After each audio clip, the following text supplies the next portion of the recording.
বলো, আমাদের মধ্যে আরেক লক্ষ্মী ছানা এসেছে। তোমার বাবা, তোমার নাম বলো। ওদিকে তার কি নাম বলো তোমার? আয়ুষ বিশ্বাস। তুমি কোন ক্লাসে পড়ছো? 3 তোমার রোল নম্বর কত? 16। তুমি কোন দলে আছো? দলের নাম কি? ক্ষুদিরাম বসু। আচ্ছা, ক্ষুদিরাম বসু দলের দলনেতাকে? আমি। তাহলে খুব ভালো। তারা আয়ুষ কিন্তু আমাদের তৃতীয় শ্রেণী ক্ষুদিরাম বসু দলের দলনেতা। বাবা, তুমি প্রজেক্ট করেছো তো? আচ্ছা, প্রজেক্টটা তুমি করেছো, সুন্দর হয়েছে। তুমি কষ্ট করে লিখেছো, রাতে তো ঘুম হয়নি বাবা বলছে।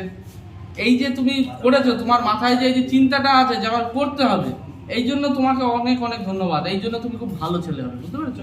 এই পাতাগুলো কালেক্ট কিভাবে এরকম করলে পাতাগুলো? সেলোটিপ দিয়ে লাগিয়েছি। না না, পাতাটা এরকম শুকালে কিভাবে? শুকিয়ে গেছে। মানে এমনি তুলে রেখেছো, বিছনার তলায় রেখেছো না বইয়ের মধ্যে রেখেছো? ওই বিছানাতে রেখেছিলাম, তারপর সেলোটিপ দিয়ে লাগিয়েছি। আচ্ছা, খুব ভালো হয়েছে। এই যে বাসক পাতা, এই যে তুলসী পাতা, এই যে নিম পাতা, এগুলো কি গাছ জানো? উপকারী